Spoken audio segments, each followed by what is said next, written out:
खबर गवाह में बात करेंगे उस खबर की जो गवाह है कैसे पैसों की पावर के आगे सारा सिस्टम नतमस्तक हो जाता है। एक रईसजादे को बचाने के लिए सिस्टम के आगे कानून बेदम नजर आने लगता है। मैं कानपुर के लैम्बोर्गिनी कांड की बात कर रही हूं। इसमें सब कुछ साफ होने के बावजूद अब तक आरोपी शिवम कानून की गिरफ्त में नहीं आ पाया। ये मामला बेहद सीधा था। एक रईसजादे ने अपनी लग्जरी कार से सड़क पर तांडव मचाया। सब कुछ कैमरे में कैद हुआ, लेकिन फिर भी एक सीधे केस की कहानी को बहुत ज्यादा उलझा दिया गया, और ये सब सिर्फ इसलिए ताकि रईसजादा सलाखों के पीछे जाने से बच जाए। और इस जद्दोजहद के बीच कानपुर के लैम्बोर्गिनी कांड में एक नया मोड़ आ गया है। कानपुर के लैम्बोर्गिनी कांड में नया मोड़ ये आया, शिकायतकर्ता तौसीफ ने कोर्ट में प्रार्थना पत्र दे दिया है, और तौसीफ कह रहा है कि हादसे के वक्त गाड़ी मोहन चला रहा था। मुझे इलाज का खर्च मिल गया है, समझौता हो गया है, ये शिकायतकर्ता की तरफ से कहा गया है। तो गाड़ी मोहन चला रहा था, ये वही थियरी है जो बीते कल शिवम के पिता के मिश्रा ने आकर मीडिया के सामने सुनाई थी, और अब पिता की उसी थियरी पर मोहर खुद शिकायतकर्ता ने लगा दी है। तो कानपुर का लैम्बोर्गिनी कांड कानून का समझौता है क्या? शिकायतकर्ता ने कोर्ट में प्रार्थना पत्र दे दिया है, और इसमें लिखा है कि कार मोहन नाम का व्यक्ति ही चला रहा था, और यह बात उपलब्ध साक्ष्यों से साबित हो गई है। हादसे के बाद इलाज के लिए शिकायतकर्ता को खर्च मिल गया है, लिहाजा दोनों पक्षों में समझौता हो गया है। अब शिकायतकर्ता नहीं चाहता इस मामले में आगे कोई भी कार्रवाई की जाए।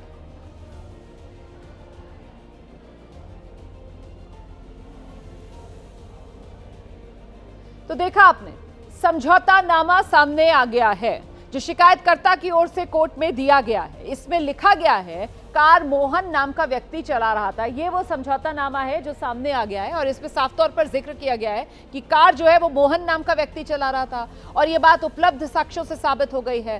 हादसे के बाद इलाज के लिए शिकायतकर्ता को रकम दे दी गई है, खर्च मिल गया है, लिहाजा अब दोनों पक्षों में समझौता हो गया है। दोनों पक्षों में समझौता हो गया है।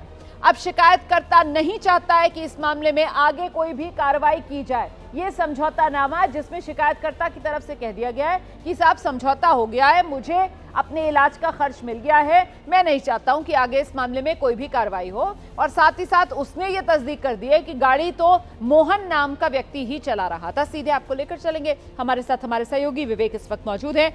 विवेक, बीते कल जो थियरी शिवम के पिता की तरफ से, के मिश्रा की तरफ से मीडिया के सामने रखी गई थी, आज अपने प्रार्थना पत्र में तौसीफ ने उसी थियरी पर मोहर लगा दी है। जी बिल्कुल, जो शिवम के पिता ने यानी के मिश्रा ने जो बात कही थी, और जो शिवम के वकील ने जो बात कही थी, आज वही बात तौसीफ ने भी अपने समझौतानामे में लिखी है।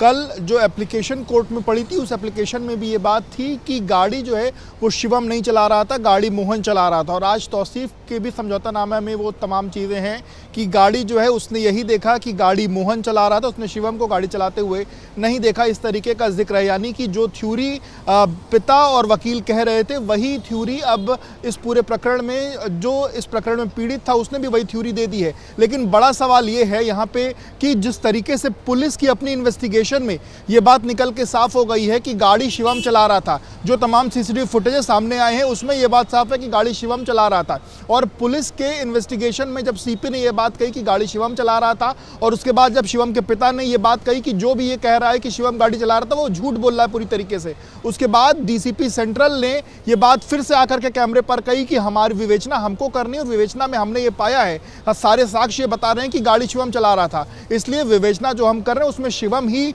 गाड़ी चलाते हुए हमको मिला है। तो अब पुलिस की थ्योरी पूरी तरीके से है कि गाड़ी शिवम चलाता है, यानी कि जो पुलिस आपसे समझेंगे कि अब इस मामले में कानूनी तौर पर क्या हो सकता है।